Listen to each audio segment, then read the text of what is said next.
Bienvenue dans cette nouvelle vidéo, mes très chers. Aujourd'hui, on va parler d'une plante fascinante qui est l'armoise. Avant de parler de cette plante, je voudrais vous parler d'une injustice qui sévit dans toute l'Afrique à cause de cette plante. Si vous tapez Artemisia, armoise, Afrique, vous allez voir qu'il y a beaucoup de scandales au sujet de cette plante, que des chercheurs sont battus, emprisonnés, parce que beaucoup de gens ne veulent pas que les pays là où sévit le paludisme, il y a beaucoup de laboratoires pharmaceutiques qui ne veulent absolument pas que le monde découvre cette plante. Ce n'est pas une blague, mes très chers. Je vous parle de ceci en toute sincérité. J'espère donc dans cette vidéo que vous percevrez toute l'importance et tout le sérieux, surtout tout le bienfait que l'Artemisia peut vous apporter. C'est une plante aux multiples vertus. Nous allons parler un petit peu de cette plante tout d'abord. C'est une plante aromatique qui pousse dans des champs, même dans des terrains vagues. Et ça peut pousser dans des régions tropicales comme l'Afrique. Il n'y a pas de problème. D'accord? On utilise ça depuis des siècles pour de nombreuses maladies. Et ça a de nombreuses propriétés médicinales. C'est connu pour ses propriétés digestives parce que ça soulage les troubles digestifs tels que la nausée, les vomissements, la diarrhée. C'est aussi un antispasmodique. Ça veut dire que ça va calmer les crampes menstruelles, les douleurs musculaires. C'est un très bon anti-inflammatoire et ça va réduire l'inflammation, soulager la douleur articulaire. C'est très bon pour la circulation. Ça va améliorer tout ce qui est problème de circulation sanguine et même ça va combattre la fatigue.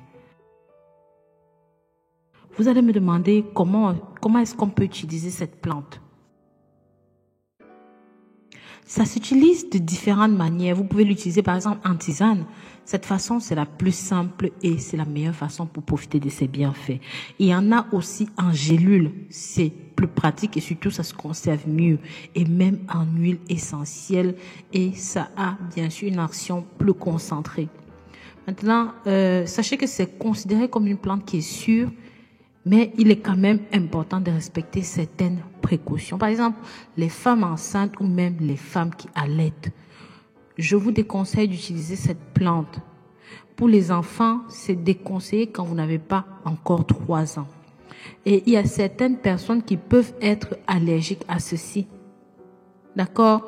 Donc, il y a aussi une interaction avec d'autres médicaments. Ça peut interagir avec certains médicaments. C'est pour ça que moi, je vais vous conseiller d'en parler avec votre médecin. Surtout si vous souffrez de certaines maladies chroniques comme le diabète en phase finale ou même les maladies des reins et du foie. Il faut consulter votre médecin avant toute chose. C'est vraiment une plante aux 1001 vertus. Je n'ai cité qu'une petite partie. Mais déjà, rien qu'avec ça, et c'est abordable, le prix n'est pas cher. Ce n'est pas capricieux, ça se cultive facilement. Vous pouvez l'avoir en pot dans votre jardin. Ça se cultive comme une mauvaise herbe, c'est très facile à cultiver. Donc, je vous conseille vraiment à utiliser ceci, à l'essayer pour améliorer votre santé et même votre bien-être. Pensez aussi à liker cette vidéo, à vous abonner sur cette chaîne pour plus de vidéos sur des plantes naturelles. Mes très chers, pensez aussi à jeter un œil sur Google pour lire les articles sur les sévices que vivent nos chercheurs, nos pharmacologues, nos scientifiques qui essayent de propager ou même de divulguer la plante en Afrique, notamment au Cameroun. Je pense à toute une ville qui a été brûlée il n'y a pas très longtemps parce qu'ils cultivaient l'Artemisia. C'est très triste. Prenez soin de vous. À très bientôt.